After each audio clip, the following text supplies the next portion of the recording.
What is going on, everyone? Welcome back to another video on the channel. Thankfully, the competitive football started back. None of this winter breaks anymore. It is into the good business that we all like to see the second half of this season.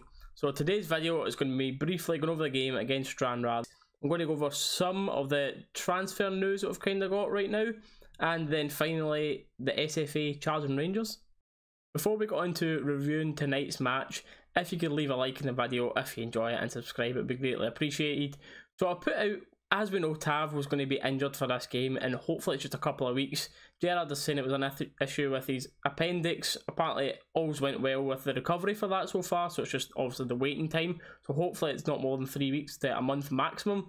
So of course we needed a replacement for that. So I put a poll on my Twitter. We'll obviously get 3 choices to slot in there. It's Young Patterson, Flanagan or Polster. Here's the results of the poll I put out on Twitter to see what you guys thought and who you would like to have in there. So as you can see, by far and away, most people wanted to see Patterson starting this game. I mean, it is a perfect opportunity for him against a lower league team when our captain's out. Why not slot him in this game? And just one of the interesting comments I want to point out is from Keith Buck here. He said, would have liked to see Polster succeed with us, but it seems that it hasn't worked out. Time to give the youth a fair run, which is what happened today. Going over the actual team itself today, Edmondson came in for Goldson, who's played the majority of the season, so he got his turn to be rested tonight. Halliday got a shot at left back to prove that he's still got it, to try and fight for his place. The midfield three was really strong, but does that show that we've got kind of lack of backup in those positions, or did Gerard just want to put a solid midfield stay? Of course, because it was a really important game. We didn't want to mix things up too much. The front three, there was no real surprises. Rebo in the wing, Defoe, who will be up there for the next 2 games as well, of course, with Menel's ban, and then Jones out in the left wing to try and get his match fitness back. Fair play to the Rangers fans as well. There was almost 40,000 in there tonight for a game against Stranraer League Cup Friday night.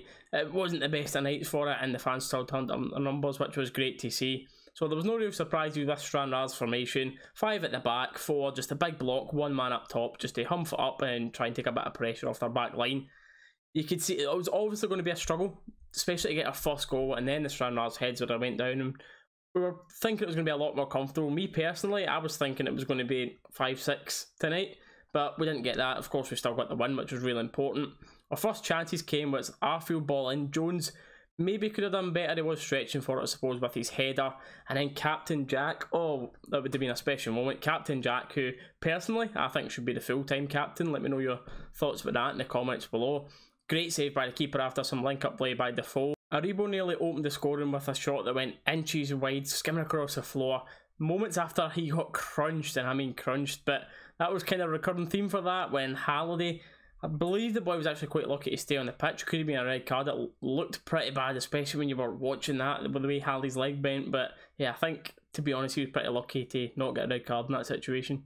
Super Scotty Arfield did break the deadlock when George Edmondson, of all people, went for a fancy through the leg heel flick, which just set up lovely for Arfield just to poke into the back of the net. Cool composed finish, and Nico was, as you'd expect, winning headers off of corners and unlucky not to get the second. So going into the second half with the game only at 1-0, you could sense the Rangers fans were really wanting the team to push for that second goal and avoid any miracle situations of Stranraer getting an equaliser and us making the game harder than it needed to be. Davis had the chance to kill the game off with a lovely ball from Defoe. He kind of faked he was going to shoot. I definitely thought he was going to shoot right on the edge of the box. Played it into Davis, but fortunately that one got blocked. Not long after that, Defoe with his lovely movement again, what he's best at, that movement inside the box, just gets his heels clipped and wins the penalty. There was no one going to be taking the ball off Jermaine. He grabbed the ball, put it on the spot, coolly slotted it down the left hand side, right into the corner. Don't think the keeper actually would have saved that, even if he dived the right way. In the rest of the game, it really was just cruise control. You know, our players took a foot off the gas, which I'm sure Gerard will probably have something to say about, but you knew the game was dead. There was no real motivation for us to go on and kill the game, play on, get them 5-6 goals that everyone wanted to see, which a lot of us were predicting. Going over the actual performances of the game itself, one way to describe it really was the usual from the usual. I mean, Katic, solid. Defence never really had much to do today, but Young Patterson again, going forward, he was brilliant. Always wanting the ball, always get his hands up, ready to receive the ball. Happy to go on left or right foot, which is great to see. Not hesitant to put crosses into the box, and I really do think he'll grow and grow from this spot. I'd happily keep him in for the games against St Mirren and Hearts coming up. Halliday didn't have his best of game, but he's just, I think because we're so used to Borner's quality now, Halley just looks a lot worse than what he is. You know what you're going to get. You're going to get 100% heart and fight, but the quality is just not there. Edmondson as well, like there wasn't really much for him to defend today, but didn't really put a foot wrong. That's the only thing you could say about Patterson, that he wasn't really tested defensively, and I'm sure that will come when we get the likes of, especially going to Hearts away, I'm sure he will get tested defensively there. The midfield three, there was no real surprise. Davis and Jack, solid as ever. Arfield faded in and out, but done alright, done what you were expecting of him in the middle of that pitch. Aribo was tricky all game, unlucky not to get a goal. Defoe took his goal well, he's always in them good positions, but he's never one to create himself. He just needs that good service, and someone who wasn't providing much service today, because we're fading in and out a lot, was Jones. But I do believe once he gets that March sharpness back, he will be back to scoring goals, assisting, but he is really looking short on match fitness right now. Leave your thoughts of the match down in the comments below. Who was your standout performer? What you thought of the team overall? As I was saying, for me, the standout today was Patterson.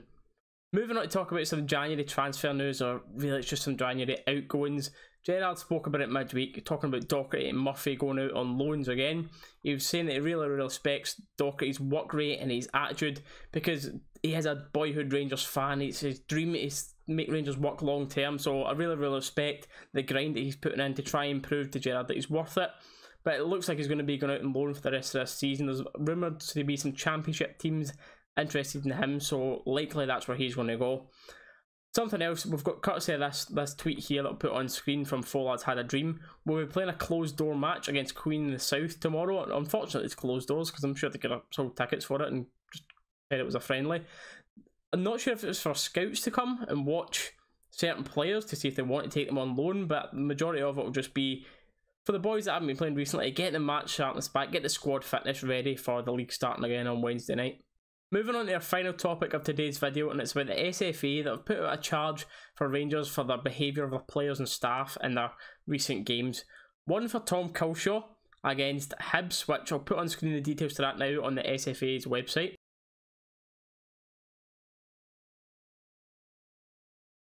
That one's regarding when the two coaching staffs came together, the handbags were flying about everywhere after that Porteous tackle on Ballner, when Hibs coaching staffs were all trying to defend it. Of course our staff were raging at them trying to defend it. It was all just handbags, and it's literally been, what, 4 weeks since that game? When's it ever took that long to cite someone for that type of situation? It's just absolute. It's from the Celtic cheerleaders that have been constantly going on about this sort of thing in the media. The next two charges come from the Rangers players' behaviour with our win over Celtic at Parkhead. One was from Michael Beale, again I'll put that one on screen now, and the second one was regarding Morelos and Kent's celebrations. Now, as I'll put on screen now, the SFA changed a rule where they cannot ban someone or fine someone for doing a gesture on the pitch. So as that is an SFA rule, but because the Celtic cheerleaders have been going on about it constantly, aka Chris Sutton and all that lot, everyone on sports scene, they've constantly been going on about it to the point where the SFA have had to react, and it's been done in this form of this 204 rule, where the players weren't acting in a conductively manner, and you can read it from the screen there. Which again just absolutely blows my mind, because where was the outcry when Robbie Keane, a Celtic player, was rolling around doing his gun sign celebrations like this? And then Hibs get away with letting their fans do this for over-exuberance. The Rangers do have the right to reject and appeal this. If they're found guilty, it will just be resulting in a fine. They can't do anything individually to Kent and Morelos due to their own rule that gestures won't be punished. But what agenda to Rangers in this country, eh?